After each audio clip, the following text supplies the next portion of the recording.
দয়াল নবীকে বলতেছে কাউবয়, নবীকে বলতেছে গরুর রাখাল। নাউজুবিল্লাহ বলবেন না? নবীজিকে রাখাল শব্দ ব্যবহার করেছিল মক্কা মুকাররমায় কাফের এবং মুনাফিকের দলেরা। অথচ সেই জামানায় একটা শব্দ ছিল যেটা দুইটা অর্থে ব্যবহার হয়। আরবি একটা শব্দ এখনো আছে, আরবি একটা শব্দ তার অনেকগুলো অর্থ হয়। যেমন একটা যদি বলি, আপনারা তো গাঙ্গের ভাষায় মানুষ ভালোভাবে বুঝবেন, নৌকা। এই নৌকার আরবি সফিনাতুন। সফিনাতুন মানে নৌকা, আবার সফিনাতুন মানে জারিয়া, সফিনাতুন মানে দাসী দাসী। তো একটা শব্দের অর্থ অনেক আছে। তো আরব দেশের মধ্যে একটা শব্দ ছিল যে আপনি একটু আমাদের দিকে খেয়াল করুন, শব্দ হলো রাইনা। রাইনা, আপনি একটু আমাদের দিকে খেয়াল করুন, দৃষ্টি দিন। যেমন কারণ জিন্দা মানুষগুলার কলবগুলো মরে গেছে, কলব মরে গেছে, মরা কলব নিয়ে চলতেছে। এই জন্য কলব যখন মরে যায় তখন কোরআনের বাণী ভালো লাগে না, আল্লাহু আকবার শব্দ ভালো লাগে না, নবীর দুরূদ সালাম তো মোটেই ভালো লাগবে না। কথা বলেন ঠিক কিনা? তো আল্লাহ তাআলার দয়া যাদের উপরে আছে, কিয়ামত পর্যন্ত হকের উপরে আল্লাহর বান্দারা থাকবে। হতে পারে সংখ্যায় কম, সেটাও আল্লাহর হাবিব বলে দিয়েছেন। আমার উম্মতের মধ্যে হকের উপরে যারা থাকবে সংখ্যায় কম হতে পারে, কিন্তু মনে রাখো, মনে রাখো, অনেক বেশি সংখ্যার মানুষ যারা না হকের মধ্যে থাকবে। হকের পক্ষে কম মানুষ থাকলেও তাদেরকে কেউ ক্ষতি করতে পারবে না। তাদের বিপক্ষে যত বড় হাতিয়ারওয়ালা, যত বড় ক্ষমতাওয়ালা দুশমনের পার্টি থাকুক না কেন, আল্লাহ তাআলার কুদরতি ইন্তজামে হকের উপরে যারা আছে, কম সংখ্যক যারা আছে, আল্লাহ তাআলা কুদরতি ভাবে তাদেরকে সাহায্য করে সব সময় উপরে রাখবেন। চিৎকার করে বলেন সুবহানাল্লাহ। হকের মধ্যে থাকার দরকার আছে না নাই? কোরআনে কারিমে আল্লাহ তাআলা বলেছেন, হকের সাথে যারা আছে তারাই হলো কামিয়াব, তাদের কোনো ক্ষতি হবে না। সূরা আসরের মধ্যে আসছে, ওয়াল আসরি ইন্নাল ইনসানা লাফি খুসরিন ইল্লাল্লাযীনা আমানু ওয়া আমিলুস সালিহাতি ওয়া তাওয়াসাউ বিল হাক্কি। এই যে ওয়া তাওয়াসাউ বিল হাক্কি ওয়া তাওয়াসাউ বিস সবর, অনেকের মুরব্বিদের মুখস্থ আছে না নাই? অর্থটা মুখস্থ হয় নাই। ওয়া তাওয়াসাউ বিল হাক্কি মানে ঈমানদার যারা ক্ষতিগ্রস্ত হবে না, আল্লাহর রহমত নিয়ে দুনিয়া আখিরাতে কামিয়াবি নসিব হবে। সুবহানাল্লাহ বলেন। তাদের পরিচয় আল্লাহ তাআলা কয়েকটা পরিচয় দিয়ে বলেছেন। একটা পরিচয় হলো হকের উপরে তারা একজন আরেকজনকে সহযোগিতা করবে। পড়েন না সুবহানাল্লাহ। দুরূদ শরীফ পড়তেছিলাম, এখানে যে মসজিদ মাদ্রাসা হয়েছে এটা কি ভালো হয়েছে নাকি খারাপ হয়েছে? হকের উপরে আছে না নাই? আলহামদুলিল্লাহ। আরো আসতে বলবেন না, জোরে আরো মহব্বতে পড়েন আলহামদুলিল্লাহ। ওয়াসসালাতু পড়েন ওয়াসসালামু আলা রাসূলিল্লাহ। শুকরিয়া আদায় করলে আল্লাহ তাআলা কবুল করবেন। কবুল হলে আপনার জন্য নিয়ামতের কোনো কমতি হবে না। ওয়াদাকার আল্লাহ তাআলার। আল্লাহ তাআলা বলেছেন, বান্দারে তোকে আমি নিয়ামত দিয়েছি, তোর একটা মাত্র দায়িত্ব, শুধু শুকরিয়া আদায় করবি, শুকরগুজার বান্দার মধ্যে চলে আসবি। আল্লাহ পাকের ওয়াদা হলো তুই শুকরিয়া আদায় করবি, আর আমি আল্লাহ তাআলা তোর নিয়ামত যখন যেখানে যত লাগবে আমি আল্লাহ তাআলা নিয়ামত কম দিব না, আরো বেশি বেশি বাড়াইয়া দিব। বলেন সুবহানাল্লাহ। শুকরিয়াটা তো কবুল হওয়ার দরকার আছে না নাই? আলহামদুলিল্লাহ সবাই পড়ে, আপনারাও পড়বেন। জিয়াদি সাহেব হুজুরের বাড়ির এই বার্ষিক মাহফিলে আমি গুনাহগার, আলহামদুলিল্লাহর সাথে ছোট্ট একটু আমল বাড়ায় করতে বলবো। যে আমলটা করবেন আর ইয়াকিন রাখবেন ওই আমলের কারণে আলহামদুলিল্লাহ আল্লাহর দরবারে 100% গ্যারান্টি কবুল হয়ে যাবে। সুবহানাল্লাহ বলেন। তো আলহামদুলিল্লাহ কবুল হোক, সেটা আমরা চাই নাকি চাই না? আলহামদুলিল্লাহ সবাই বলে, কিন্তু এরপরে নবীর দুরূদ শরীফ সবাই পড়ে না। যদি মনে থাকে সন্ধে সন্ধে বলবেন আলহামদুলিল্লাহ ওয়াসসালাতু ওয়াসসালামু আলা রাসূলিল্লাহ। আর যদি ওয়াসসালাতু ওয়াসসালামু আলা রাসূলিল্লাহ মনে না থাকে, আলহামদুলিল্লাহ পড়ে আপনি দুরূদ শরীফ যেটা জানেন সেটা একটু পড়ে নেবেন। দুরূদ শরীফের সাথে সাথে আলহামদুলিল্লাহ আল্লাহর দরবারে যাবেও, কবুলও হয়ে যাবে। পড়েন সুবহানাল্লাহ। আর একটু মহব্বতে আল্লাহু আকবার, আরো মহব্বতে আল্লাহর দেওয়া হাত তুলে বলেন ইয়া রাসূলুল্লাহ। আল্লাহ হাতগুলো জান্নাতি হাত হিসেবে কবুল করুন, আমিন। একটু মহব্বতের আওয়াজ নিয়ে নবীর দুরূদ শরীফ পড়তে চাই। সবাই রাজি আছেনি? দুরূদ শরীফের বিপক্ষেও মানুষ আছে না নাই? দুরূদ শরীফকে কেন্দ্র করে ব্যঙ্গ করে কটাক্ষ করে এইরকম শুধু মুসল্লি নয়, শুধু মুসলমান নয়, বড় মুফতি, বড় মুহাদ্দিস মুসল্লি মুসলমান, বড় বক্তা মুসলমান বাংলাদেশের জমিনে আমরা দেখেছি। যেদিন থেকে নবীজির দুরূদ শরীফকে ব্যঙ্গ করেছে, খোদার বিচার দুনিয়ায়ও আছে না নাই? আসল বিচার শুরু হবে কবর থেকে। বিশ্বাস হয় নাকি হয় না? দুনিয়ায় আল্লাহ তাআলা বিচার দেখান। নবীর দুরূদ শরীফ সুন্নিরা আদায় করে। সুন্নি উলামায়ে কেরামরা নবীজির দুরূদ শরীফ ছাড়া ওয়াজ করতে পারে না। আলহামদুলিল্লাহ, ওয়াসসালাতু ওয়াসসালামু আলা রাসূলিল্লাহ। এটাকে তারা ব্যঙ্গ করে। তাদের বড় একজন হুজুর, গতকালকে তাদের সেই এলাকার মাহফিলে ছিলাম। ওখানের মাহফিলেও পাবলিক যারা ছিল, মুরব্বী, তারা সাক্ষী দিয়েছে। হুজুর আমরা জানি, নামটা নেই, খালি বলেছি নবীজির দুরূদ শরীফকে ব্যঙ্গ করার সাথে সাথে হঠাৎ করে এত সুন্দর কণ্ঠের মালিক মানুষকে পাগল করে ফেলে। এত সুন্দর কণ্ঠ শেষ হয়ে যাইতেছে। যেভাবে ব্যঙ্গ করেছিল নবীর দুরূদ শরীফ পড়ার সময়, এইভাবে তার গালটা হঠাৎ বাঁকা হইয়া গেছে। দুনিয়ার ডাক্তার মোরতার বাকি রাখে নাই, এই বাঁকা আর কেউ সিধা করতে পারে না। আরে আমার আল্লাহর পক্ষ থেকে যখন কোনো বিচার হয়, দুনিয়ার কোনো ডাক্তার মুক্তার সেটাকে শুদ্ধ করে সঠিক করতে পারবে নাকি? পারে তো নাই, পারে নাই। এই গালটা বাঁকা হয়ে যাওয়ার পরে এরপরে হঠাৎ দেখে গালের মধ্যে কেমন যেন ফোড়া ফোড়া দেখা যায়, এরপরে পুঁজ দেখা যায়, এরপরে অহরহ গাল থেকে পুঁজ বের হওয়া শুরু হয়েছে। পরবর্তীতে ডাক্তাররা ভালো করতে গিয়ে বলতেছে, আরে তোমার তো ভিতরে ক্যান্সার হইয়া গেছে। এই অবস্থায়, বাঁকা অবস্থায় আর কোনো ক্যান্সারও ভালো হয় নাই, ওই অবস্থায় দুনিয়ার থেকে গেছে। নবীর দুরূদ শরীফের বিপক্ষে থাকলে তারও বিচার আল্লাহর দরবারে পরকালে তো আছে, দুনিয়ার জমিনেও আছে নাকি নাই? আর নবীর দুরূদ শরীফের মহব্বত যার সিনায় আছে, কোরআন হাদিসের সারাংশ গ্যারান্টি দিয়ে লাইবিলিটিস নিয়ে বলতে পারি, আল্লাহর নামে কসম করে, আল্লাহর হাবিবের দুরূদ সালামের মহব্বত যার সিনায় আছে, ওই সিনাওয়ালার জন্য জাহান্নামের আগুনটা হারাম হইয়া যায়। অন্য কি আমল আছে এটা আমি জানি না।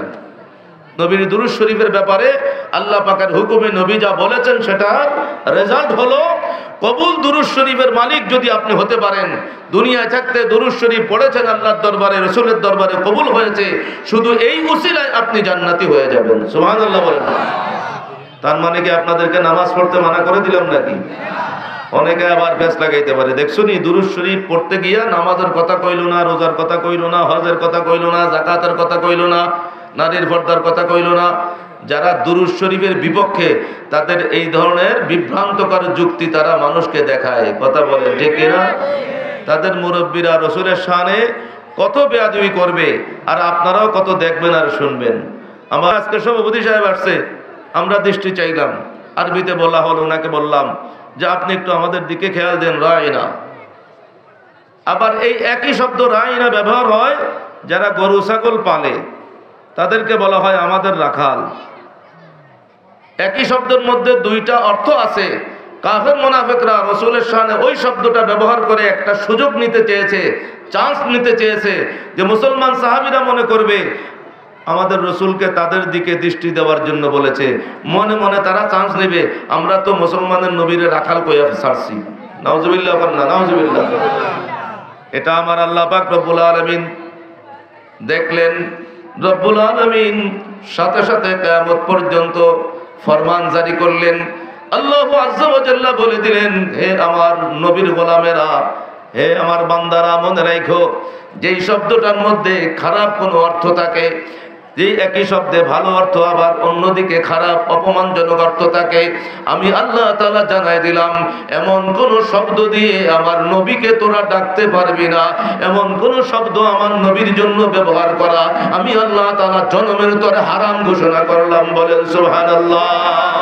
ছিল যখন অনেক সাহাবীরা, সবাই তো আর সবচেয়ে বড় বড় লেখাপড়ার অধিকারী ছিলেন না। সহজ সাদাসিধা সাহাবী যারা ছিলেন গ্রামের, ওনারা এরকম আল্লাহর রসুলকে যখন নিজের দিকে নজর দিতে বলতেন, ওনারা বললেন, ইয়া রাসূলুল্লাহ, একটু আমাদের দিকে নজর দিবেন, রাইনা। আল্লাহ তাআলা বললেন, আউযু বিল্লাহি মিনাশ শাইতানির রাজীম, বিসমিল্লাহির রহমানির রহিম, ইয়া আইয়ুহাল্লাযীনা আমানু লা তাকুলু রাইনা। হে ঈমানদারেরা রে, একটু মনোযোগ দিয়ে শুনেন। আল্লাহ তাআলা ডাক দিলেন কাকে? ইহুদিকে ডাকলেন নাকি? কাফেরকে ডাকছেন নাকি? খ্রিস্টানকে ডাকছেন নাকি? কোন 72 ফিরকা জাহান্নামী মুনাফিককে ডাকছেন নাকি? আল্লাহ তাআলা ঈমানদারদেরকে ডাক দিয়ে বললেন, হে আমার আদরের বান্দারা রে, তোদের জন্যই তো জান্নাত তৈরি করে রাখছি। এই জান্নাতীরা রে, আমি আল্লাহ তাআলার ফরমান, যেই নবীর উসিলায় জান্নাত পাবি আমি আল্লাহ তাআলা বলে দিলাম, ওই নবীর শানে এমন কোন শব্দ ব্যবহার করিস না যেই শব্দটা নিয়ে কাফের এবং নবীর দুশমন মুনাফিকরা চান্স তালাশ করে নবীকে একটু ছোট করতে পারবে। আমি আল্লাহ তাআলা বলে দিলাম, খবরদার, তোদের মনের নিয়ত ভালো আছে, শব্দের অর্থ সেটা আছে, তারপরও যেহেতু শব্দের ভিতরে একটা খারাপ একটা দিক আছে, এই জন্য আমি আল্লাহ তাআলা হারাম করে দিলাম, রাইনা শব্দ আর কখনো বলবি না। চিৎকার করে বলেন না সুবহানাল্লাহ। তো কি বলতে হবে? আপনার আমার রব লা ইলাহা ইল্লাল্লাহ বলে দিলেন, ওয়া কুলু উনজুরনা, একটু মহব্বতে বলেন সুবহানাল্লাহ। আল্লাহ তাআলা বললেন, রাইনা বাদ ক্যান্সেল করে দিলাম, উনজুরনা বলো। উনজুরনা মানে ইয়া রাসূলুল্লাহ, আমাদের দিকে একটু নজর দেন। এই উনজুরনার মধ্যে দৃষ্টি দেওয়া, এখানে আর ওই যে রাখাল শব্দ এখানের মধ্যে এইরকম কোনো অর্থ নাই। নবীর শানের বিপরীতে যাবে, যেটার মধ্যে অপমানজনক কিছু আছে, এটা নাই। তো এখন যদি প্রায় ১৫০০ বছর পরে এসে সাধারণ কোনো মুসলমান না, কোনো ডাক্তার, কোনো ব্যারিস্টার, কোনো ব্যবসায়ী, কোনো সিআইপি মুসলমান না, একজন দ্বীনের দাওয়াত দেনেওয়ালা, বাংলাদেশে যার লক্ষ লক্ষ এতাআতকারী আছে, ভাইরাল আছে, ভিউয়ার আছে, তারা যখন বলে হাজার লক্ষ মানুষ চিৎকার করে তাকে সাপোর্ট দিতেছে, আমার আল্লাহর দরবারে বিচার আছে না নাই? কথা বলেন, আছে না নাই? নবীর শানে আর কত বেয়াদবি করলে বাংলাদেশের মুসলমানের আকলটা খুলবে? সুন্নি যারা জান্নাতি হতে চান, আমাদের দায়িত্ব কমছে না বাড়ছে? দুরূদ শরীফের বিপক্ষে যখন লাইগা গেল, এই মাস রজব মাসে আমার দয়াল নবীর মেরাজ হয়েছে নাকি হয় নাই? এখানেও দুশমন লাইগা গেছে। তো মেরাজের রাত্রিতে আপনারা ইবাদত বন্দেগী কিছু একটু বাড়ায় করেন নাকি করেন না? পবিত্র মেরাজকে কেন্দ্র করে রোজা রাখার অভ্যাস আসেনি? রোজা ইবাদত বন্দেগী ডক্টর জিয়াদ সাহেব হুজুর বলে গেছেন সারা জীবন। আল্লাহ পাকের দয়া যাদের উপর আছে তারা আমল করতে পারেন। তারপরের মাস আসতেছে শাবান মাসে আবার শবে বরাত আছে না নাই? এখন বলা হয় শবে মেরাজকে কেন্দ্র করে অতিরিক্ত ইবাদত বন্দেগী করলে, অতিরিক্ত ইবাদত বন্দেগী করলে সেটাও নাকি এত খারাপ বেদাত, এমন বেদাত যেটা করলে জাহান্নামে যাবে। বলেন না নাউজুবিল্লাহ। একইভাবে বলতেছে শবে বরাতের রাত্রিতে ইবাদত করে একটা রোজা রাখবে পরের দিন যারা, ওই এই একটা রাতের ইবাদত এবং একটা রোজা রাখার কারণে এরা ডাইরেক্ট জাহান্নামে যাবে। নাউজুবিল্লাহ। আরো জোরে কন্যা নাউজুবিল্লাহ।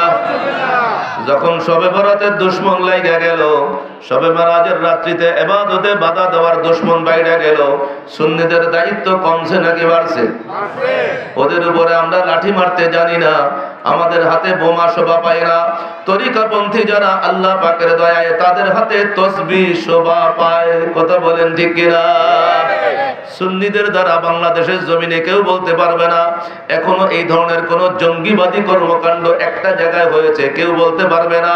কারণ সুন্নিদের অন্তর ভরা নবীর প্রেম আছে, ওলি আল্লাহর প্রেম আছে, মা বাবার ভালোবাসা আছে নাকি না? এই অন্তরে নবীর ভালোবাসা, নবী বংশের ভালোবাসা, ওলি আল্লাহর ভালোবাসা যাদের কলবে থাকবে তাদের দ্বারাই এই দুনিয়ার জমিনে ইসলাম আছে এবং থাকবে। চিৎকার করে বলেন সুবহানাল্লাহ। আমাদের দায়িত্ব হলো ওরা যত বাধা দিবে আমরা তত নেক আমল বাড়ায় দিব। শবে বরাতে গত বছর যারা রোজা রাখি নাই, নওজোয়ান, শবে বরাত পাবো তার কোনো গ্যারান্টি নাই, কিন্তু নিয়ত করতে পারি। এখনো নিয়ত করা যাবে নাকি যাবে না? যাবে। আল্লাহর হাবিব বলেছেন আল্লাহ তাআলা বান্দার নিয়তটাকে এত পছন্দ করেন, বান্দা যদি একটা কাজ 1 বছর পরে করবে, 1 বছর আগে নিয়ত করেছে, যখন কাজটা করবে, আমলটা করবে, তখন আল্লাহ তাআলা যতটুকুন খুশি হবেন, নিয়ত করলে তখন আল্লাহ তাআলা তার চাইতে আরো বেশি খুশি হয়ে যান। বলেন না সুবহানাল্লাহ। তো শবে বরাতে আমরা ইবাদত করতে রাজি আছি না নাই? শবে বরাতের দিনে একটা রোজা রাখতে পারি, 2টা রোজা রাখতে চেষ্টা করতে পারি না কি পারি না? মাহে রমাদান আসতেছে, রমজান মাসে তারাবির নামাজ কয় রাকাত? এখন কয় 8 রাকাত। কমাই দিল না বাড়াই দিল? মাইনাস করে দিল। সুন্নিদের কাছেই আমল বেশি আছে, আলহামদুলিল্লাহ বলেন। যখন ওরা বাধা দিল, এখন আমাদের নিয়ত করে রাখতে হবে, আয় আল্লাহ হায়াত দাও রমজান পর্যন্ত, রমজান মাসে আমরা 20 রাকাত তারাবির চাইতে নফল নামাজ কম পড়বো না, আল্লাহ দয়া করে আরো বেশি পড়বো। বলেন ইনশাআল্লাহ। আল্লাহর নবীর দোয়া, মাহে রজব আসলে নবী দোয়া করেছেন চাঁদ দেখার সাথে সাথে, আল্লাহুম্মা বারিক লানা ফি রজবা ওয়া শাবানা ওয়া বাল্লিগনা রমাদান। পড়েন না একটু আমিন। আমি আবার বলি, আমিনটা জোরে বলতে হবে। আল্লাহুম্মা বারিক লানা ফি রজবা ওয়া শাবানা ওয়া বাল্লিগনা রমাদান। আমিন। অর্থটা কি? আল্লাহর নবী আমাদেরকে সাথে নিয়ে নবীর উম্মতের জন্য আল্লাহর দরবারে দোয়া করেছেন। আল্লাহ শুধু আমার কথা বলেন নাই, আমাদের কথা বলেছেন। আল্লাহর হাবিব বলেছেন, ও আল্লাহ এই মাহে রজব আমাদের জন্য বরকতপূর্ণ করে দাও। আল্লাহর সাথে সাথে মাহে শাবানকেও আমাদের জন্য, মাহে শাবানকেও বরকতপূর্ণ করে দাও এবং আমাদেরকে মাহে রমাদান পর্যন্ত পৌঁছায়া দাও। চিৎকার করে বলেন না আমিন। এইভাবে দোয়া করে যারা মাহে রমাদানের ইবাদতের জন্য, যারা রোজা রাখার জন্য তারাবির নামাজের মাধ্যমে বেশি বেশি আল্লাহ তাআলাকে ডাকার জন্য ইবাদত করবে, আমার আল্লাহ পাকের দয়ায় তারা ওই রমজান না পাইয়া দুনিয়ার থেকে যাবে না। কারণ দয়ার নবী আল্লাহ পাকের পক্ষ থেকে জানায় দিয়েছেন, হায়াত আল্লাহ পাকের পক্ষ থেকে সুনির্দিষ্ট থাকে, কিন্তু বান্দা যখন নেক আমল করে, নেক আমল করতে করতে এই নেক আমলের কারণে আমার আল্লাহ তাআলা খুশি হইয়া বান্দার হায়াতকে আরো বাড়াইয়া দেন। বলেন সুবহানাল্লাহ। এই মাসে পড়তেছিলাম, ইয়া রাহমাতুল লিল আলামিন আনতা শাফিউল মুযনিবিন। পড়েন সুবহানাল্লাহ। আকরিম লানা ইয়াউমাল হাজিন فضلا وجودا والكرم اللهم صل على سيدنا محمد وعلى آل سيدنا مولانا মোদের নবী, নূরের নবী। পড়েন না সুবহানাল্লাহ।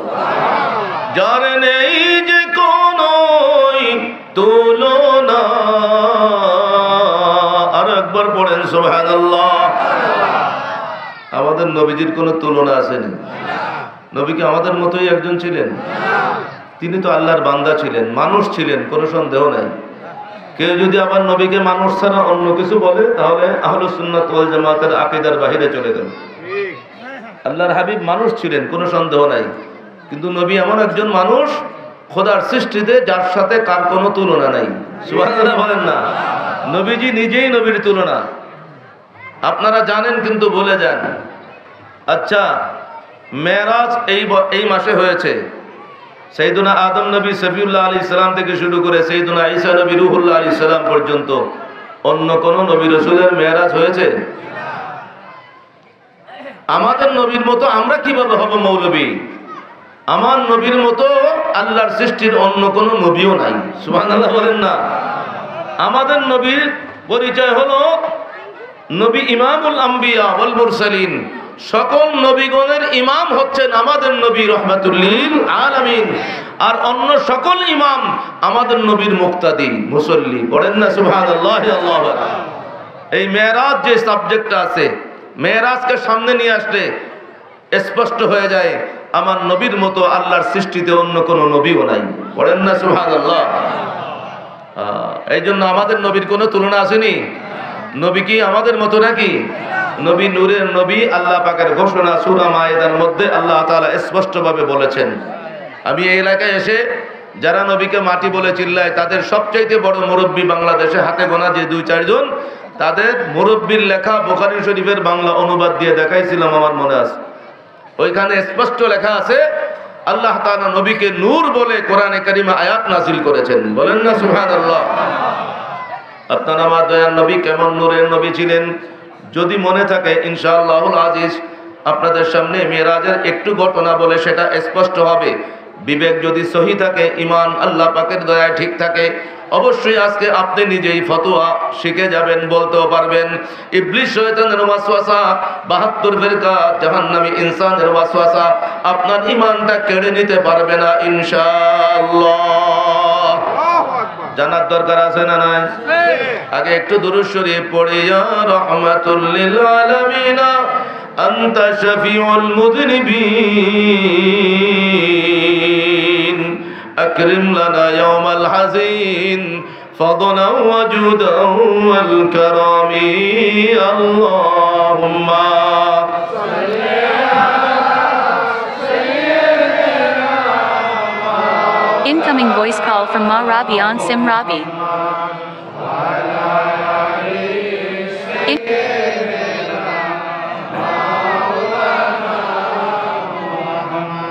মোদের নবী নূরের নবী,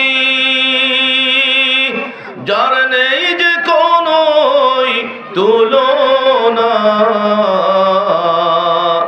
আল্লাহ সেই নবীজিকে না দেখাইয়া মরণ মোদের দিও না।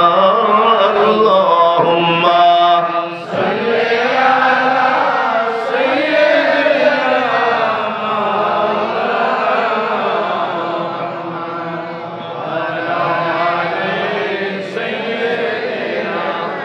مولانا محمد رب صل وسلم وبارك عليه الحمد لله والشكر لله والصلاة والسلام على رسول الله رحمني ورحمكم الله عز وجل بحرمة سيد المرسلين وبحرمة آل حبيبه الكريم وبوسيلة أصحاب حبيبه الكريم وبطفيل أوليائه الكاملين رضوان الله تعالى عليهم أجمعين خاصة خصوصا بوسيلة মেরাজের নবীজি সাল্লাল্লাহু আলাইহি ওয়া আলিহি ওয়াসাল্লাম। জবান খুলে পড়ুন আল্লাহুম্মা আমিন।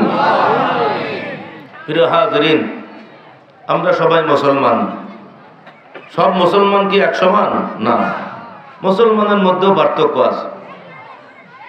আমরা সারা জীবন ইবাদত বন্দেগীতে দুনিয়ার সব কাজ ফেলে দিয়ে যদি মসজিদে শুধু জীবনটা কাটাই দেই, কারণ আমার পেছনে কি সাহাবী লাগাইতে পারবেন? আমাদের সিআইবি সাহেব ওনার জীবনের কোটি কোটি কোটি কোটি টাকা সব যদি আল্লাহর রাস্তায় ব্যয় করে যান, তারপরে কি আমরা জোর করে সবাই ওনার নামের পিছনে সাহাবী লাগাইতে পারবো? কিন্তু আপনার আমার দয়ার নবীর এমনও সাহাবী ছিলেন, আল্লাহর হাবিব রহমাতুল লিল আলামিনের উপরে যখন নিজের জীবনটা, জান মাল সব কিছু সঁপে দিয়ে নবীর গোলাম হয়ে গেলেন, নবীর কদমে নিজেকে লুটায়া দিয়ে যখন কলমা পড়ে ইমানি দৌলত অর্জন করলেন, এরপরে জিহাদে গিয়েছেন। নামাজ রোজা ইবাদত বন্দেগী করার এত কোনো সুযোগ নাই, ওখানে শহীদ হয়ে গিয়েছেন।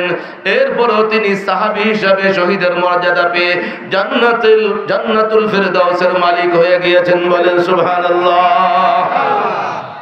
কিয়ামত পর্যন্ত সকল মাওলানা মুফতিদের নেক আমল এক পাল্লায় দিলেও সাহাবায়ে কেরামের যুদ্ধে গিয়েছেন যেই ঘোড়ায় চড়ে, ওই ঘোড়ার সমান হবে না।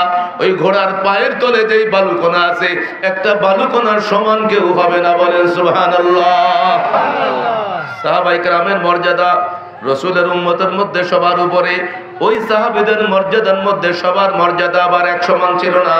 আল্লাহর হাবিব রহমাতুল লিল আলামিন নবী নিজেই সাহাবায়ে কেরামদের মধ্য থেকে নবীজির অসুস্থ অবস্থার মধ্যে সাইয়্যিদুনা আবু বকর সিদ্দিক রাদিয়াল্লাহু তাআলা আনহুকে ইমামতির দায়িত্ব দিয়া আল্লাহর হাবিব বুঝায় দিলেন, আমার উম্মতের মধ্যে সবার আগে রোল নাম্বার যার এক হবে তার নাম আবু বকর। বলেন না সুবহানাল্লাহ।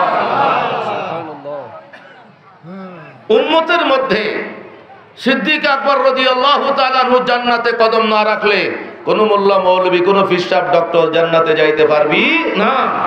সিদ্দিক আকবরের সাথেই তো আমাদের কোনো তুলনা হয় না, কথা বলেন ঠিক কিনা? এই সিদ্দিক আকবর রাদিয়াল্লাহু তাআলা আনহুর সাথে ইসলামের রোল নাম্বার 2 নাম কি? সাইয়েদনা ওমর ফারুক রাদিয়াল্লাহু তাআলা আনহু। তিনি সব সময় চেষ্টা করতেন যে আবু বকর আপনিও নেক আমল করেন, আল্লাহ রাসূলকে খুশি করার জন্য, আমি ওমরও করব, পিছে থাকবো না। যদিও ওমর ফারুক রাদিয়াল্লাহু তাআলা আনহু অনেক পরে ইসলাম কবুল করেছেন, সবার আগে বয়স্কদের মধ্যে 1 নম্বরে যিনি আল্লাহর হাবিবকে বিনা দলিলে গ্রহণ করে ইমানি দৌলত অর্জন করে সাহাবীর মাকাম অর্জন করেছেন, ওনার নাম আবু বকর সিদ্দিক রাদিয়াল্লাহু তাআলা আনহু। মহব্বতে বলেন সুবহানাল্লাহ। ওনার জীবনের ধন সম্পদ যা ছিল, ওই জামানার অনেক বড় লোক ছিলেন, এখনকার জামানার 1000 কোটি টাকার সম্পদ, এইরকম ওই জামানার বড় সম্পদশালী ছিলেন।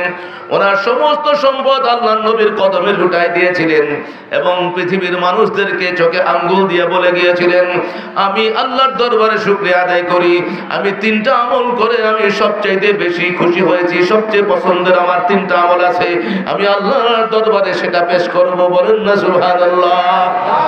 তার মধ্যে একটা হলো আল্লাহ তাআলা আমাকে যত মাল দিয়েছিলেন, সম্পদ দিয়েছিলেন, আমার মালগুলো আমি আমার নবীর কদমে হাজির করে খরচ করেছি। ওয়া ইনফাকু মালি আলা রাসূলিল্লাহি পড়েন সাল্লাল্লাহু আলাইহি ওয়া সাল্লাম। একটু জবান খুলে পড়েন না সুবহানাল্লাহ। সিদ্দিক আকবর নামাজ পড়তেন নাকি পড়েন নাই? আমাদের মতো না রে মৌলভী সাহেবরা, সাধারণ মানুষ তো বাদ। 5 ওয়াক্ত জামাতে আল্লাহর হাবিবের সাথে নামাজ পড়েছেন, তাহাজ্জুদ মিস হয় নাই, কথা বলেন ঠিক কিনা? নফল নামাজ, চাশতের নামাজ বলেন, ইশরাকের নামাজ বলেন, কোরআন কারীমের তেলাওয়াত বলেন, দান সদকা খয়রাত বলেন, গরিব দুঃখীর পাশে গিয়ে দাঁড়ানো বলেন। অনেক দূরে জানাজা হবে, এলাকার কেউ যায় নাই, কিন্তু সিদ্দিক আকবর রাদিয়াল্লাহু তাআলা আনহু ঠিকই হাজির হয়ে গেছেন। পড়েন না সুবহানাল্লাহ। এইভাবে তারও ধারে কাছে কেউ যাইতে তো পারবে না। ইসলামের দ্বিতীয় খলিফা যিনি কবুল ইসলাম, ওনার ইসলাম কবুল করার পরে প্রকাশ্যে কাবা ঘরে আজান দিয়ে নামাজ শুরু হয়েছিল, সেই ওমর ফারুক রাদিয়াল্লাহু তাআলা আনহুর জামানায় তিনি যখন আমিরুল মুমিনিন, তখন সারা পৃথিবীতে মুসলমানদের হাতে বেশি বেশি দেশ বিজয় লাভ হয়েছিল। উনি অর্ধ পৃথিবীর বাদশাহী পালন করেছেন। ইতিহাস ঘেটে দেখলে দেখা যায় ওনার জামানায় অতি দ্রুত ইসলামের বিজয়, ইসলামের পতাকা দেশে দেশে দেশে দেশে ছড়ায় গিয়েছিল। গোটা পৃথিবীর অর্ধেক তিনি বিজয় লাভ করেছিলেন। এই ওমর ফারুক রাদিয়াল্লাহু তাআলা আনহু আবু বকর সিদ্দিক রাদিয়াল্লাহু তাআলা আনহুর সাথে প্রতিযোগিতায়, ভালো আমলে, নেক আমলে তিনি প্রতিযোগিতা দিতেন। আবু বকর, তোমার সাথে পারি না, সব সময় তুমি তো 1 নম্বর হয়ে যাও। জঙ্গে মুতার একটা ঘটনা, মুতার যুদ্ধ যখন হবে, তখন আল্লাহর হাবিব বললেন, ওই দানকারী যারা আছো তোমরা দান নিয়ে আসো, ইসলামের বিজয়ের জন্য বড় বড় দান লাগবে। সেই সময় ওমর ফারুক রাদিয়াল্লাহু তাআলা আনহু ওনার চিন্তা চেতনায় উনি ভেবেছিলেন আবু বকরের যা ধন সম্পত্তি ছিল রাসূলের কাছে আগেই ব্যয় করে ফেলেছে, এখন আমি ওমরের অনেক ধন সম্পত্তি আছে, আজকে আমি ফার্স্ট হয়ে যাব, আবু বকর আর আজকে ফার্স্ট হতে দেব না। এইভাবে তিনি চিন্তা করলেন। আল্লাহর নবীর দরবারে ওনার সমস্ত সম্পদ ভাগ করে অর্ধেক সম্পদ নিয়ে নবীকে খুশি করার জন্য মুতার যুদ্ধে সব নিয়ে হাজির হয়ে গেলেন। পড়েন না সুবহানাল্লাহ। আমি বললাম, আপনারা শুনলেন আর কি। সিআইপি সাহেব রাখেন, আমরা যারা আছি এখানে স্টেজে হুজুররা যারা আছে, আমাদেরকেও তো আল্লাহ তাআলা কিছু ধন দৌলত দিয়েছেন নাকি দেন নাই? আপনাদেরকেও আল্লাহ তাআলা কিছু ধন দৌলত দিয়েছেন নাকি দেন নাই? মনে করেন কারো ব্যাংকের মধ্যে 50,000 টাকা জমা আছে। এখন আপনাকে যদি বলা হয় দিনের স্বার্থে আপনি দান করেন, আপনি 25,000 টাকা অর্ধেক রাইখা বাকি অর্ধেক দিয়ে দেন, এটা পারবো? আরে যার 1 কোটি টাকা আছে 1,000 টাকার একটা নোট দিতে পারে না, কথা বলেন ঠিক কিনা? কোরআন হাদিসের মাহফিলে, মাদ্রাসা মসজিদে, গরিব অসহায়ের পাশে ইল্লা মাশাআল্লাহ আল্লাহ পাক যাদের দয়া করে আছে, কিন্তু অর্ধেক দিতে পারবে? 1 কোটি টাকার 50 লাখ এনে দিতে পারবে? এত সহজ না, কঠিন বিষয়। আল্লাহর নবী দেখেন ওমর ফারুক রাদিয়াল্লাহু তাআলা আনহু এত বেশি ধন সম্পদ নিয়ে আসলেন। নবী হতো জানেন আজকে আমার ওমরের ইচ্ছা হয়েছে আবু বকরকে পেছনে ফেলবে। সুবহানাল্লাহ বলেন। কুদরতি রহস্যের খেলাগুলো আল্লাহ তাআলা দেখাই দিয়েছেন সিদ্দিক আকবর আবু বকর রাদিয়াল্লাহু তাআলা আনহুকে পিছনে ফেলা যাবে না আল্লাহ পাক যাকে আগায়া দিয়েছেন আল্লাহ পাক রব্বুল আলামিন নূর নবীজির মহব্বতের কারণে আবু বকর সিদ্দিক রাদিয়াল্লাহু তাআলা আনহুকে সবার আগে আগাইয়া নিয়েছেন। চিৎকার করে বলেন সুবহানাল্লাহ। তাকে পিছনে ফেলা যাবে না। ওমর ফারুক আয়েশা যখন সব নিয়ে আসলেন, আপনার আমার নবী রাহমাতুল লিল আলামিন প্রশ্ন করলেন, হে আমার ওমর রে, আমি নবী জানতে চাই এত সম্পদ নিয়ে আসছো, তোমার পরিবার পরিজনের জন্য কি রাইখা আসছো? নবীর দরবারে তখন তিনি বলতেছেন, ইয়া রাসূলুল্লাহ ওয়া ইয়া হাবিবাল্লাহ, আমার যত সম্পদ আছে অর্ধেক আইনা আপনার সামনে হাজির করেছি, বাকি অর্ধেক আমার পরিবার পরিজনের জন্য রেখেছি। গোটা সম্পদ ভাগ করে আপনার কাছে আজকে অর্ধেক নিয়ে আসছি। বলেন সুবহানাল্লাহ। নবী খুশি হলেন, এত বড় কুরবানি, নবী খুশি হলেন দানশীল হিসেবে। এরপরে ফারুক আজম বসে আছেন, সিদ্দিক আকবর রাদিয়াল্লাহু তাআলা আনহু একটু পরে তিনি আবার মুতার যুদ্ধের জন্য নবীর ডাকে সাড়া দিয়ে ঘরে যা ছিল নিয়ে আসতেছেন, গাট্টি গুট্টি সহ। টাকা পয়সা তো দিনার দিরহাম আগেই খরচ করেছেন। সিদ্দিক আকবর রাদিয়াল্লাহু তাআলা আনহু, একটু মনোযোগ আসেনি? দেখেন তিনি কি করলেন। আল্লাহর নবীর সামনে যখন তিনি বস্তা ঘাটতি সহ অনেক কিছু নিয়ে আসলেন, দেখা যাইতেছে এমন ভাবে তিনি নবীর সামনে একটা একটা জিনিস সব হাজির করে দিচ্ছেন, ঘরের ভিতরে একটা দানা পর্যন্ত রাখেন নাই। আটা বলেন, গম বলেন, ভুট্টা বলেন, যেটা খাবার খাবে এই বেলায় দিলাম, তার পরের বেলায় কি খাবে পরের বেলায় খাওয়ার জন্য নয়। যখন নিয়ে আসতেছেন তখন একটা চাউল বলেন, গম বলেন, একটা দানা পর্যন্ত রাখেন নাই।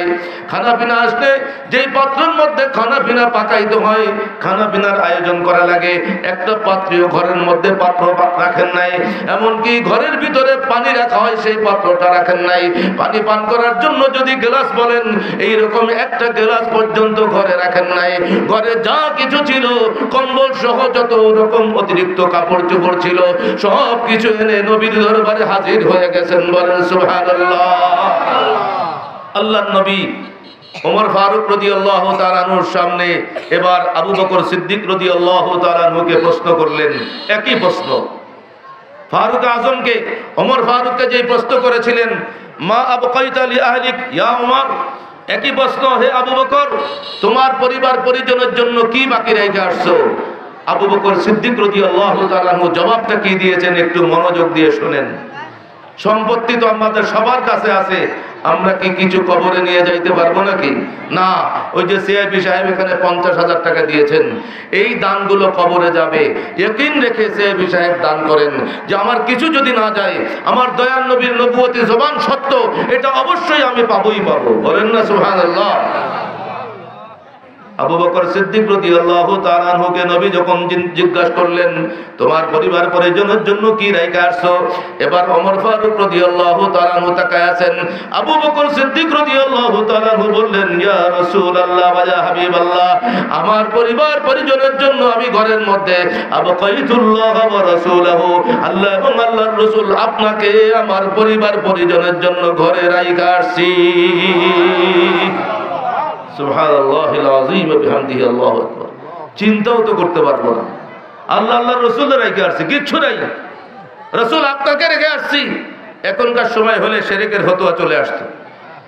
আর আবু বকর সিদ্দিক রাদিয়াল্লাহু তাআলা আনহু যখন এই জবাব দিলেন, ওমর ফারুক রাদিয়াল্লাহু তাআলা আনহু বুঝতে পারলেন, হায় হায় হায়, কার সামনে আমি এক নম্বর হতে চাই।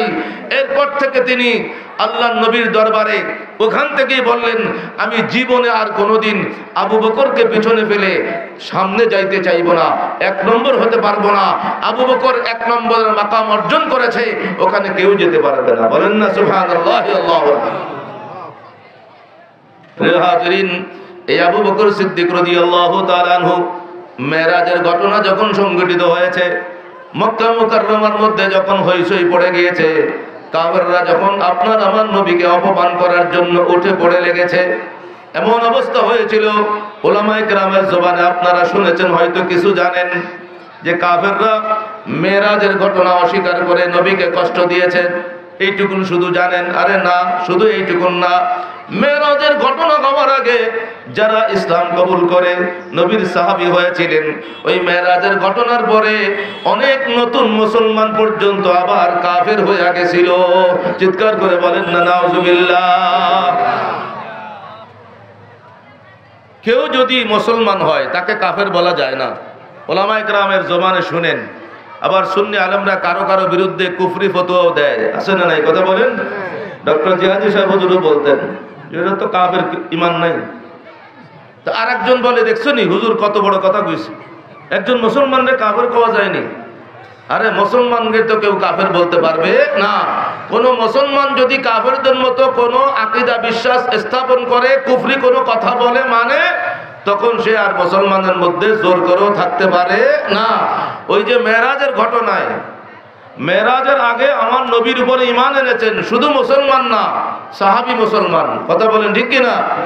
আবার নবীর মেরাজকে অস্বীকার করলো, বলল যে যেই নবীকে রাত্রে দেখেছি সেই নবী সকালে এসে যদি বলেন সমস্ত আসমান অতিক্রম করেছেন, এটা তো বিবেকে ধরে না। বিবেকে যেহেতু ধরে না, এই জন্য মানতেও চায় না। বলেন না নাউজুবিল্লাহি মিন যালিক। তখন তারা আবার অস্বীকার করে বসলো, কাফেরদের সাথে গলা মিলাইলো, বলে হ্যাঁ এই নবী তো আসলে সত্য কথা কয় না, এতদিন তো ওনারে বিশ্বাস করছিলাম, এই কথাটা তো মানতে পারতেছি না, যেহেতু বিবেকে এলাও করতেছে না, বিবেকে মানে না। কারণ বাইতুল্লাহ শরীফ থেকে বাইতুল মুকাদ্দাস যাইতো অনেক দিন সময় লাগে, সেখানে নবী রাতের অল্প সময় বাইতুল মুকাদ্দাস গিয়ে আবার চলে আসছেন, বলতেছেন আসমান না হলে বাদই দিলাম, এরপরে আবার সব আসমান অতিক্রম করেছেন, এটা তো একেবারে ডাহা মিথ্যা কথা হবে। নাউজুবিল্লাহ পড়েন না নাউজুবিল্লাহ। তখন এই কথা বিশ্বাস করার কারণে অনেক মুসলমান আবার কি হয়ে গেছে? কথা বলেন, কি হয়েছে? কাফের হয়ে গেছে, আবার মুরতাদ হয়ে গেছে। অথচ আবু বকর সিদ্দিক রাদিয়াল্লাহু তাআলা আনহু তিনি যখন মক্কা নগরীতে ঢুকলেন, কাফেররা মনে করেছিল এই সুযোগে সিদ্দিক আকবর রাদিয়াল্লাহু তাআলা আনহুকে তারা আবার তাদের দলে ফিরায় নেবে। অনেক মুসলমান যেভাবে ফিরায় নিছে, আবু বকর সিদ্দিককে তাদের মতো মনে করছে। আসলে কি সবাই একরকম নাকি? না। সিদ্দিক আকবর রাদিয়াল্লাহু তাআলা আনহুর সাথে যখন তারা কাফেররা বলল, নবীর সামনে বেয়াদবি করে, তোমাদের নবী যার উপরে ঈমান আনছো সব কুরবান করে দিছো, বড় মিথ্যাবাদী। কন্না নাউজুবিল্লাহ। তখন আবু বকর সিদ্দিক রাদিয়াল্লাহু তাআলা আনহু শুধু এতটুকুন কাফেরদেরকে বলেছিলেন, আমার নবীর বেলায় মেরাজ হয়েছে, এই কথাটা তোমরা বলতেছো, কার থেকে শুনে বলেছো, কে বলেছে, এটা শুধু জানতে চাই। তখন কাফেররা তাদের মতো করে কত বেয়াদবি করেছে সেটা আল্লাহ তাআলা ভালো জানেন। তারা তো বেয়াদবি করেই বলবে, কে বলবে? তোমার নবী যে মিথ্যা কথা কইতে পারে। কন্না নাউজুবিল্লাহ। এভাবে বেয়াদবি করে বলেছে। আবু বকর সিদ্দিক রাদিয়াল্লাহু তাআলা আনহু তখন বললেন, যদি আমার রাসূলের জবানে তোরা শুনে থাকিস তাহলে আল্লাহর কসম, আল্লাহর কসম। আবু বকর সিদ্দিক রাদিয়াল্লাহু তাআলা আনহু ওখানে বলেছিলেন, তাহলে তোরাও শুনে রাখ, আমি এখান থেকে রাসূল পর্যন্ত আমাকে যাইতে হবে না। আবু বকর সিদ্দিক রাদিয়াল্লাহু তাআলা আনহু এটা বলেন নাই, তাহলে তোরা একটু থাম, আগে আমি রাসূলের কাছে যাই, নিজেই রাসূলের কাছে জিজ্ঞাসা করি, তারপরে জবাব দেব, এটা বলেন নাই।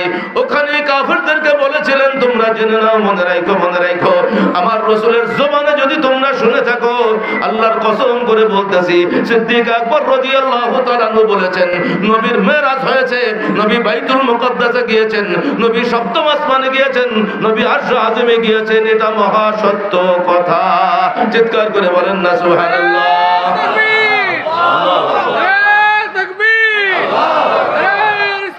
ইয়া রাসূলুল্লাহ, ইয়া রাসূলুল্লাহ, জিন্দাবাদ। এখান থেকে একটা মাসআলা বের হবে।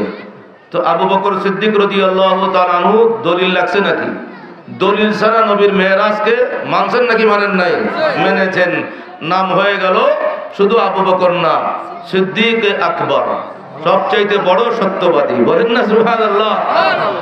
আল্লাহর নবী বলেও ছিলেন, আবু বকর এত বড় কঠিন কথা কেমনে মানলাম? নবী আগের থেকে জেনেছেন, আল্লাহ তাআলা জানাই দিয়েছেন। আল্লাহর হাবিব যখন মেরাজ থেকে আসতেছেন তখন বলেছিলেন, মেরাজের ঘটনা আমার আল্লাহ তাআলা কুদরতি ভাবে যা করেছেন, আল্লাহ তাআলার জন্য এটা কোনো ব্যাপারই না। একটা মুহূর্তের মধ্যে আল্লাহ তাআলা এগুলো করতে পারেন নাকি পারেন না? আপনারা জানেন আল্লাহ তাআলার কোন বললে সবকিছু হয়ে যায়, অথচ আল্লাহ তাআলার কুদরতি ব্যবস্থাপনায় নবীর মেরাজকে আল্লাহ তাআলা নিজেই কুদরতি ইন্তজামে গোটা মেরাজের শুরু থেকে শেষ পর্যন্ত সফর সবকিছু আল্লাহর নিজের হাতে রেখেছেন। বলেন না সুবহানাল্লাহ। এই জন্য আল্লাহ তাআলা কোরআনে কারিমে বলেছেন, সুবহানাল্লাযী আসরা বিআবদিহি লাইলাম মিনাল মসজিদিল হারাম ইলাল মসজিদিল আকসা। মেরাজের কথা আল্লাহ তাআলা এটা বলেন নাই যে আমার রাসূল মেরাজ করেছেন, এটা বলেন নাই। আল্লাহ তাআলা বলেছেন আমার বন্ধুকে, আমার রাসূলকে আমি আল্লাহ মেরাজ করাইছি। সুবহানাল্লাহ বলেন না। তো নবী যখন চলে আসতেছেন, সাধারণ বিবেকে কোনোদিন সেটা মানা সম্ভব নয়। কেউ যদি আপনাদেরকে বলে আপনাদের সাথে খায়, মাগরিবের ছিল, এশায় ছিল, এরপরে যদি আবার এসে বলে যে আমি একেবারে ঢাকার থেকে রাজশাহী রংপুর সব ঘুরে চলে আসছি, যেখানে যাইতে 2-3 দিন সময় লাগে, আপনারা কি কেউ বিশ্বাস করবেন? বলে না, এটা বিশ্বাস হতে পারে না। তো আল্লাহ নবী বললেন জিবরিল আমিন আলাইহিস সালামকে যে আমি তো যাইতেছি দুনিয়ার জমিনের মধ্যে মক্কা মুকাররমায়, এত বড় আশ্চর্যজনক ঘটনা, এটা তো মানতে পারবে না, সবাই তো এটাকে মিথ্যা প্রতিপন্ন করবে। আল্লাহ পাকের হুকুমে জিবরিল আমিন আল্লাহ পাকের কাছে জানাই দিয়েছেন, আল্লাহ পাক জানাই দিয়েছেন জিবরিল আমিনকে, আল্লাহ তাআলা বলেছেন হ্যাঁ আমার নবীর মেরাজকে সবাই অস্বীকার করবে, এটা ঠিক আছে, তবে মনে রাখো দলিল ছাড়া আমার নবীর মেরাজের কথা শুনে একজন স্বীকৃতি দিবে, তার নাম আবু বকর। চিৎকার করে বলেন সুবহানাল্লাহ। সবকিছু আল্লাহর কুদরতি দরবারে মঞ্জুর হতে হবে, কবুল হতে হবে। কথা বলেন ঠিক কিনা? আজকের এই মাহফিলে কারা নাজাত পেয়ে, কারা গুনাহ মাফ হয়ে বাড়ি যাবে, কাদের নামটা আল্লাহর কুদরতি খাতায়, নাজাতের খাতায় লেখা হবে, এটা আল্লাহ পাকের দয়া, তার জন্য থাকতে হবে। ঠিক কিনা? মাহফিল শেষ পর্যন্ত যদি কেউ নাও থাকেন, মাহফিল ইন্তজামিয়া কমিটির নিয়ত যদি সহি থাকে, যারা কয়েকজন যদি থাকেন, তারপরও আল্লাহ তাআলা তাদের জন্য এই মাহফিলটা দোনো জাহানের নাজাতের উসিলা বানাই দিতে পারেন নাকি পারেন না? আল্লাহ পাক কাউকে কম দেন না, দেওয়ার সময় বেশি দেন। কম দেন না, যা দেওয়ার শুরু করেন 10 গুণ দিয়ে। সুবহানাল্লাহ বলেন না। শুরু করেন কত দিয়ে? 10 গুণ। আপনি আমি যা কামাই করবো তার 10 গুণ দিয়ে। উপরে কত দিবেন? কোরআনে কারিমে আল্লাহ তাআলা বলেছেন আমি এত দিতে পারি, যার হিসাব করার মতো কারো কোনো ক্ষমতা নাই। বলেন না সুবহানাল্লাহ। প্রিয় হাজরিন, আমি গুনাহগার আপনাদের সামনে কোরআনে কারিমের একটা আয়াত তেলাওয়াত করেছিলাম। সেই আয়াতের আলোকে 2-4টি কথা বলার, যেটা বলেছিলাম বলে দিব। মেরাজের ঘটনায় আল্লাহর নবীর পরিচয় আছে। নবী মেরাজের রাত্রিতে বাইতুল মুকাদ্দাসে গেছেন নাকি যান নাই? সেখানে গিয়ে নবী নামাজ পড়াইছিলেন, সে কথা সবার জানা আসেনি? এটা কি ঘুমের মধ্যে স্বপ্নের নামাজ ছিল? স্বপ্নের নামাজ ছিল না সশরীরে নামাজ? মেরাজটা কি স্বপ্নে না সশরীরে? ঘুমন্ত অবস্থায় না জাগ্রত? আল্লাহর হাবিব বাইতুল মুকাদ্দাসে গিয়ে নামাজ পড়িয়েছেন। আমরা যেভাবে নামাজ পড়ার সময় জমিনে যখন সেজদা দেই, আমাদের গোটা বডির 8টা অঙ্গ জমিনে লাগে। কয়টা অঙ্গ? 8টা অঙ্গ জমিনে লাগে। 2টা হাত লাগে, কপাল লাগে, নাক লাগে, 2টা হাঁটু লাগে, 2টা পা লাগে। কথা বলেন ঠিক কিনা? এইভাবে যত নবী রাসূলগণ বাইতুল মুকাদ্দাসে আল্লাহ পাকের দয়ায় সমস্ত নবী রাসূলগণ এসেছিলেন। আপনার আমার দয়াল নবীর ইমামতিতে সমস্ত নবী রাসূলগণ মুক্তাদি হয়ে নামাজ আদায় করেছেন। সবাই নিজেদের সশরীরে 8টা অঙ্গ লাগাইয়া বাইতুল মুকাদ্দাসে নবীর পিছনে নামাজ আদায় করেছিলেন। বলেন না সুবহানাল্লাহ। তাহলে সকল নবী রাসূলগণ মরা নাকি জিন্দা? ইন্তেকালের পরে কবরের মধ্যে সমস্ত নবী রাসূলদেরকে জিন্দা রেখেছেন কে? তো সকল নবী রাসূল যদি জিন্দা হয়, তো সকল নবী রাসূলের ইমাম যিনি, আমাদের নবী কি মরে গেছেন নাকি শেষ? মুর্দা নবী নাকি? আমরা জিন্দা নবীর উম্মত। কথা বলেন ঠিক কিনা? আমাদের নবী জিন্দা নবী, মানার নাম ঈমান। কথা বলেন, মানার নাম ঈমান। আল্লাহর হাবিব বলে দিয়েছেন, হে সাহাবীরা, আল্লাহ পাকের কোন নবী রাসূলগণ মুর্দা নয়। দুনিয়ার থেকে পরকাল স্থানান্তরিত হবে, ইন্তেকাল হবে, এটার মাঝখানে একটা উসিলা লাগে। মুহূর্তের জন্য যেই রুহটা কবজ হয়, ওইটুকুন স্বাদ গ্রহণ করেছেন, কিন্তু কবরে রাখার সাথে সাথে তো ওনারা আবার জিন্দা। এবং কবরে শুধু জিন্দা তাই নয়, কবরে সকল নবী রাসূলদেরকে রিজিকের ব্যবস্থা করা হয়েছে আল্লাহ পাকের পক্ষ থেকে। বলেন না সুবহানাল্লাহ। নবীর গোলাম যারা শহীদ হয়েছেন, কোরআনে কারিমে স্পষ্ট মৌলবীরা জানে, তারপরেও বেয়াদবি করে। বিচার আল্লাহর দরবারে আছে না নাই? কথা বলেন, আছে না নাই? সোহাদায়ে কেরাম যদি জিন্দা হন কবরে, সোহাদায়ে কেরাম যদি জীবিত অবস্থায় কবরে রিজিকের মালিক হয়ে থাকেন, তো আমাদের রসুল কবরে কি মরে পচে গলে মাটির সাথে মিশে গেছে নাকি? আরো জোরে বলেন না নাউজুবিল্লাহ। এই কথা যারা বলে, এই হুজুর কই যায়? পান খাইতে যায় না, পান এনে খাম, আমি শেষ, হুজুর আবার শুরু করবে। কেউ যদি আমাদের নবীকে কি বলে? মুর্দা নবী বলে। এইরকম কোন হুজুরকে কেউ যদি দাওয়াত দেন, তাহলে আপনি মুর্দা নবীর পক্ষে চলে গেলেন। নাউজুবিল্লাহ পড়েন না? এইরকম কোন হুজুরের মাদ্রাসায় যদি আপনি দান করেন, আপনি তাহলে মুর্দা নবী হিসাবে আপনার আকীদা হুজুরের সাথে মিলাই ফেলেছেন। বলেন না নাউজুবিল্লাহ? আপনি কার সাথে বন্ধুত্ব করবেন, কার কাছে দ্বীন ইসলামের জিন্দেগি লাইফ লিড করার জন্য যাবেন?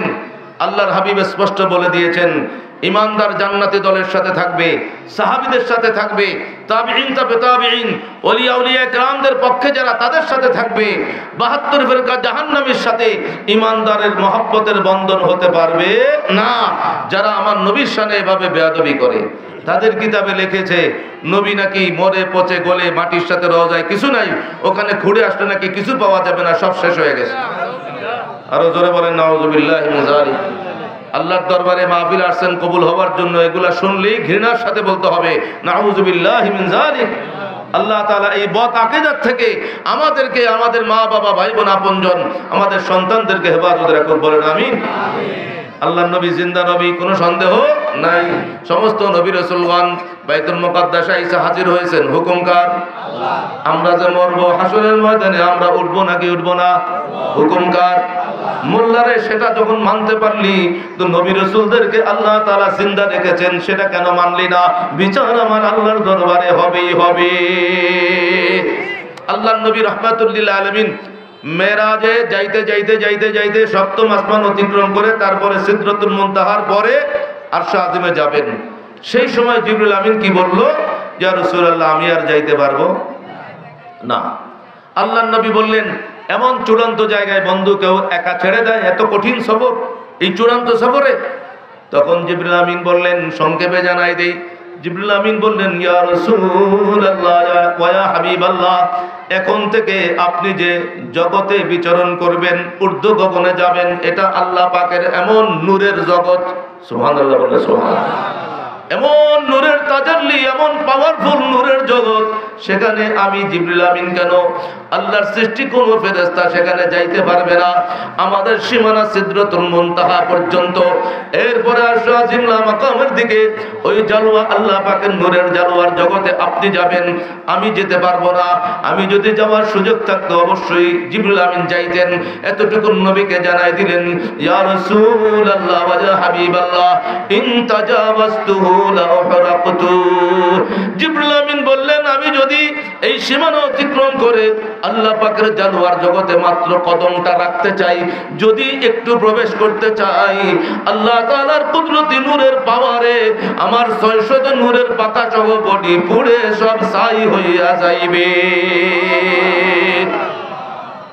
জিবরিল আমিন যখন এই কথা বললেন, তো আল্লাহ পাকের নূরের একটা পাওয়ার আছে না নাই? কথা বলেন। ফেরেশতারা কিসের তৈরি? মাটির তৈরি না আগুনের তৈরি? এরকম নাকি? আপনারাও তো জানেন, সব হুজুররা জানে, ফেরেশতারা কিসের তৈরি? সেই নূর জ্বলে যাবে, পুড়ে ছাই হয়ে যাবে। তাহলে জগৎটা কেমন নূরের জগৎ? সুবহানাল্লাহ বলেন না? তাহলে আমাদের নবীর বেলায় এবার সমাধান নিয়ে যান। আমাদের নবী নূর, ফেরেশতারাও নূর। তো নবীর নূর কি রকম? জিবরিল আমিন বুঝাই দিলেন, হে পৃথিবীর মোল্লারা, শিখে নাও, আমাদের ফেরেশতাদের নূরের পাওয়ার যেখানে শেষ হয়েছে, রাহমাতুল লিল আলামিনের নূরের পাওয়ার সেখান থেকে মাত্র শুরু হয়েছে। সুবহানাল্লাহ বলেন। সুবহানাল্লাহিল আযীম ওয়া বিহামদিহি, আল্লাহু আকবার। নবী সামনে গেছেন নাকি যান নাই? কথা বলেন, গিয়েছেন নাকি যান নাই? নবী ডরায়ও যান নাই, বলেন নাই যে জিবরাইল যেখানে তুমি পড়ে যাবা, তা আমিও তো শেষ, আমি যাবো না, এটা বলেন নাই। নবী বলেছেন, জিবরাইল ঠিক আছে, যে কথা নবী বলেছেন যে হ্যাঁ পড়ার দরকার নাই, খেদমত করতে আসছো, তো নবী একটা প্রশ্ন করলেন জিবরাইলকে। একটু মনোযোগ দেন। কাকে প্রশ্ন করলেন? জিবরাইলকে নবী বললেন, হাল্লাকা মিন হাজাতিন ইনদা রাব্বিক, হে জিবরাইল, আমি নবী তোমার কাছে জানতে চাই, তোমার রবের কাছে তোমার কোনো চাওয়া আসেনি, যে চাওয়াটা এখনো পূরণ হয় নাই, এমন কিছু থাকলে আমি নবীকে বলো। সুবহানাল্লাহ বলেন। জিবরিল আমিন তো আল্লাহ পাকের সাথে ডাইরেক্ট কথা বলে নাকি বলে না? সমস্ত নবী রাসূলদের খেদমতে আল্লাহ পাকের কথাগুলো যেই জিবরিল আমিন আইনা পৌঁছায় দিলেন, আপনার আমার নবীর দরবারে 24,000 বার আসা যাওয়া করলেন। ওই জিবরিল আমিন নবীজির প্রশ্ন শোনার পরে জবাব এমন ভাবে দেন নাই যে ইয়া রাসূলুল্লাহ ওয়া ইয়া হাবিবাল্লাহ, আপনি যাইতেছেন যান, আমার যা চাওয়ার আছে আল্লাহর কাছ থেকে চাই, আমি আল্লাহর কাছ থেকে পাই, আরো যদি কিছু চাওয়ার থাকে ডাইরেক্ট চামু, এইভাবে জিবরিল আমিন বলেন নাই। জিবরিল আমিনও আল্লাহ পাকের পক্ষ থেকে যা চেয়েছেন অনেক পেয়েছেন, সমস্ত ফেরেশতাদের সরদার হয়েছেন। সুবহানাল্লাহ বলেন। এরপরে নূর নবী রাহমাতুল লিল আলামিনের দরবারে জিবরিল আমিন যতবার আসা যাওয়া করেছেন, আসমানের কোন ফেরেশতারা সেই সুযোগ পায় নাই। এইভাবে জিবরিল আমিন আলাইহিস সালাম জীবনে সবই পেয়েছেন, কিন্তু একটা চাওয়া তার তখনও পূরণ হয় নাই। কন্যা সুবহানাল্লাহ। নবী যখন প্রশ্ন করেছেন চাওয়া একটা আছে বাকি, চাওয়া কি আছে বাকি আছে, তখন জিবরিল আমিন বললেন, হ্যাঁ ইয়া রাসূলুল্লাহ, আমার একটা চাওয়া এখনো পূরণ হয় নাই। জিবরিল আমিন আপনার আমার নবীর দরবারে 24,000 বার আসা যাওয়া করে দেখেছেন, আপনার নবী আমার নবী কোন কাজে কখন কি হলে বেশি খুশি হয়ে যান এটা তিনি ধরে রেখেছেন, এটা তিনি বুঝতে পেরেছেন। এইভাবে বুঝতে পারার কারণে জিবরিল আমিনের ভিতরে একটা চিন্তা হয়েছে, একটা নিয়ত হয়েছে, আল্লাহর দরবার থেকে এমন একটা জিনিস তিনি চাইয়া নেবেন যেই চাওয়ার মাধ্যমে আপনার আমার নবীকে জিবরাইল খুশি করে ফেলবেন। বলেন সুবহানাল্লাহ। ওনার চাওয়াটা, জিবরিল আমিনের চাওয়াটা নবীকে খুশি করে দেওয়ার জন্য। আমরা নবীকে খুশি করার কথা বললে মৌলবীরা বলে শুধু আল্লাহকে খুশি করো, নবী লাগবে না। আরো জোরে বলেন না নাউজুবিল্লাহ। আরে জিবরিল আমিন কেন? দেখেন না আপনার আমার খোদা লা ইলাহা ইল্লাল্লাহ কিবলা পরিবর্তন করেছেন, কোরআন উল্টো মৌলবীরা। কোরআনে কারিমে আল্লাহ তাআলা বলতেছেন तमाम সৃষ্টি আমাকে খুশি করতে চায়, আর আমি আল্লাহ আমার হাবিবকে খুশি করতে চাই। বলেন না সুবহানাল্লাহ। কিবলা পাল্টাই দিয়েছেন শুধু নবীকে খুশি করার জন্য। সুবহানাল্লাহ বলেন না। সকল নবী রাসূলগণ সবার কিবলা ছিল বাইতুল মুকাদ্দাস, আমাদের কিবলা ঘুরে গেল। আমাদের নবীও 17 মাস অথবা মতান্তরে কিছুদিন বেশি বাইতুল মুকাদ্দাসকে কিবলা বানায়া নামাজ পড়েছেন, কিন্তু তারপরে আল্লাহ তাআলা পরিবর্তন করে দিলেন। কেন করলেন? কোরআন দেখো মৌলবী, আল্লাহ তাআলা বলতেছেন ফালানুওয়াল্লিয়ান্নাকা কিবলাতান তারদা